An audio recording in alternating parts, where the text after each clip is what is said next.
केंद्र सरकार ने अपने कर्मचारियों के महंगाई भत्ते डीए डियरनेस अलाउंस, आसान भाषा इस्तेमाल कर रहा हूं, महंगाई भत्ता जो हर 6 महीने में सरकार आपको देती है, क्योंकि महंगाई बढ़ती है तो उसको कॉम्पनसेट करने के लिए, उसको बराबर करने के लिए आपकी तनख्वाह में कुछ और पैसे जोड़ दिए जाते हैं कि महंगाई की मार आप पर ना पड़े। अब सरकार ने, केंद्र सरकार ने 1 जनवरी 2021 इस साल की शुरुआत से अगले साल 2021, 1 जनवरी 2020 से 30 जून 2021 तक कोई भी महंगाई भत्ता ना देने का फैसला किया है। हर साल 2 बार महंगाई भत्ता मिलता है, लगभग 4%। तो 18 महीने कोई महंगाई भत्ता आपको नहीं मिलेगा। और कितने सरकारी कर्मचारी हैं देश में? 50 लाख, 50 से 54 लाख का आंकड़ा है। और इसमें जो पेंशन वाले हैं, जो हमारे बड़े बुजुर्ग हैं, जिन्होंने सालों देश की सेवा की, जिसकी एवज में उन्हें पेंशन मिलती है, उनको भी कोई महंगाई भत्ता नहीं मिलेगा। सरकार को प्रॉफिट होगा, फायदा होगा, बचत होगी 38,000 करोड़ की, लगभग 38,000 करोड़। और अब राज्य सरकारें भी उसी राह पर चल पड़ी हैं, वहां पर भी राज्य कर्मचारी होते हैं। उत्तर प्रदेश ने कह दिया 6 किस्तें हम नहीं देंगे, उत्तराखंड से भी ऐसे संकेत आ रहे हैं, सभी राज्यों ने यह कर दिया और वो कर सकते हैं। तो लगभग 82,000 करोड़ रुपए और बचेंगे, यानी कि 1.25 लाख करोड़ रुपए की ये बचत हो जाएगी। आपके, मेरे, हम सबके पैसों से सरकार बचत करेगी। लेकिन सेंट्रल विस्टा, जहां पर हमारी सरकारें काम करती हैं, north Avenue, south Avenue, north block, south block, उसको अभी खूबसूरत बनाया जाएगा, उसका सौंदर्यीकरण होगा, उसमें 20,000 करोड़ जरूर खर्च करेगी सरकार।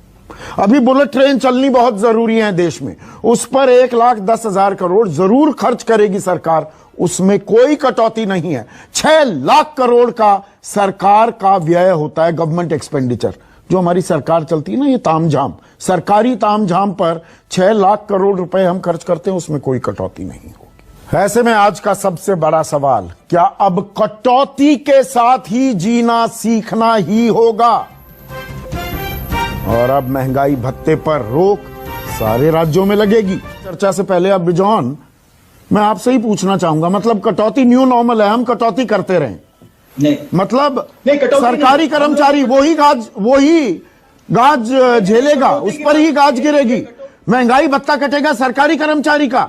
ये जो 54 लाख सरकारी कर्मचारी हैं, इनमें से 15 लाख तो सेना के अधिकारी हैं, सेना के हमारे बहादुर जवान हैं, जिनको महंगाई भत्ता नहीं मिल रहा है। आप समझ, 10 लाख पैरामिलिट्री फोर्सेस के सिपाही हैं, बहादुर हैं। नौकरी नहीं जा रहा है, nobody is losing the job, किसी का भी नौकरी नहीं जा रहा है सरकारी तंत्र में। हाँ। ये समझ लीजिए बात को। नहीं, मेरा सवाल इसीलिए, मोहन गुरुस्वामी, मेरा सवाल ये है, आप आर्थिक सलाहकार रहे हैं वाजपेयी सरकार में, अगर सरकार को खर्चा काटना है तो ये ब्यूटिफिकेशन छोड़ दीजिए सेंट्रल विस्टा की, अभी बुलेट ट्रेन को बंद कर दीजिए उस प्रोजेक्ट को। आम आदमी की वैसे ही परेशानियां बढ़ी हुई है, उस पर से आप महंगाई भत्ता काट देंगे। 50 लाख से 55 लाख सरकारी कर्मचारी हैं, 65 लाख पेंशनर्स हैं, पेंशन लेने वाले हैं। वहीं पर ही कैंची चलेगी क्या? और कोई जगह नहीं बची? जी, अगर राज्य सरकारों के पास पैसा होता, जिन राज्य सरकारों ने आपका नाम लिया, जो चिट्ठी लिख के प्राइम मिनिस्टर को हार गए, अगर उनके पास पैसा होता तो वो जरूर ये नहीं करती। मेरा सिर्फ इतना कहना है, इसका आप गोल गोल कर गई बात को गोल गोल कर गई। क्या राज्य सरकारें भत्ता नहीं काटेंगी? कांग्रेस शासित राज्यों में भत्ता नहीं कटेगा, आप दे दीजिए इस बात का भरोसा। होगा तो वो ये नहीं करेंगी। सेंट्रल गवर्नमेंट के पास पैसा है, 30 लाख करोड़ एक्सपेंडिचर बजट है, उसमें तो हम 30। ये बड़ा कन्वीनियंट है, यही तो प्रॉब्लम है, यही तो प्रॉब्लम है। नहीं सुप्रिया, यही तो प्रॉब्लम है। अब मैं आपको पंजाब की बात बताता हूं, 2018 से अभी महंगाई भत्ता नहीं दिया गया है। 5,000 करोड़ का महंगाई भत्ता आउटस्टैंडिंग है पंजाब में 2018 से। आप अपने गिरेबान में भी तो झांकिए, आपकी राज्य सरकारें क्या कर रही है? दे देना चाहिए, मैं अपने गिरेबान में झांक के बोल रही हूँ, उसको बिल्कुल दे देना चाहिए। ये मुद्दा उठाया जाएगा, अगर नहीं है तो बिल्कुल दे देना चाहिए। हम नैतिकता की सही तरफ खड़े होकर बात करते हैं, ये गलत बात आप कह रहे हैं। अगर पंजाब सरकार ने नहीं दिया, मुझे इस बारे में नहीं दिया, बिल्कुल दे देना चाहिए। मैं हर बात पुख्ता करने के बाद ही कार्यक्रम में बोलता हूँ। 5,000 करोड़ रुपए का बकाया है महंगाई भत्ता पंजाब में। अब ऐसे में सवाल ये है, देखिए बिजौंदा, आम आदमी ही बलि का बकरा है क्या? हम बकरा किसके ऊपर हैं? हमें काटते रहिए, हमें काटते रहिए। कि कैसे स्टेट गवर्नमेंट्स नहीं लेते कर रहे हैं? वाई द पॉलिटिकल पार्टीज जो दूसरे पार्टी के लोग दूसरे स्टेट्स में हैं, वो क्यों नहीं है कि एग्जाम्पल सेट कर रहे हैं? वो क्यों नहीं दिखा सक रहे हैं कि हम एफिशिएंसी के साथ काम कर सकते हैं विदाउट कटिंग द पर उसमें बड़ा पर है। एक मिनट मोहन गुरुस्वामी, बड़ा पर ये है कि पैसा तो सेंट्रल गवर्नमेंट डिस्पर्स करती है ना, इस संघीय ढांचे में पैसा तो केंद्र सरकार देगी। एक मिनट सुप्रिया, अभी मैं मोहन गुरुस्वामी से बात कर रहा हूं। मोहन गुरुस्वामी, सेंटर को ही तो पैसा देना है। प्रॉब्लम तो यहां पर यह आ रही है ना, क्या सरकार के पास पैसा ही नहीं है? मतलब हर तरह से कहीं ना कहीं से, मतलब असम ने, सारी दुनिया में तेल के दाम नेगेटिव में चले गए, असम ने पेट्रोल और डीजल के दाम 5-5, 7-7 रुपए बढ़ा दिए, ये कहते हुए, ये तुर्रा देते हुए कि अभी पेट्रोल डीजल कोई खरीद नहीं रहा, तो बढ़ा भी दिए तो क्या फर्क पड़ता है?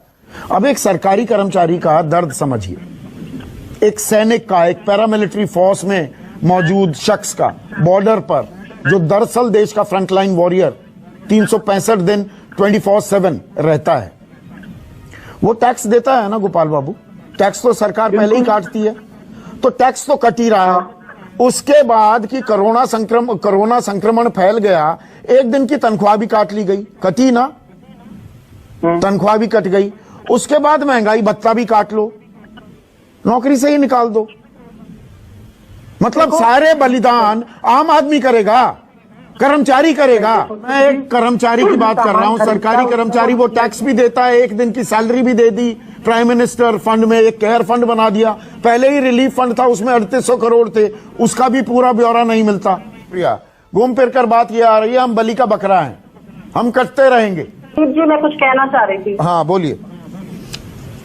मैं सिर्फ इतना कहना चाहती हूँ, आप बहुत दूर मत जाइए। अभी बजट खत्म हुआ है फरवरी में, 4 लाख करोड़ का कैपिटल एक्सपेंडिचर है, ये आप भी जानते हैं और मैं भी जानती हूँ। इस दशा में कैपिटल एक्सपेंडिचर हो नहीं पाएगा, उसको क्यों नहीं काट सकते? 30 लाख करोड़ का सेंट्रल गवर्नमेंट का एक्सपेंडिचर बजट है, एक्सपेंडिचर बजट के 30% काट दीजिए, आपके पास पैसा आ जाएगा।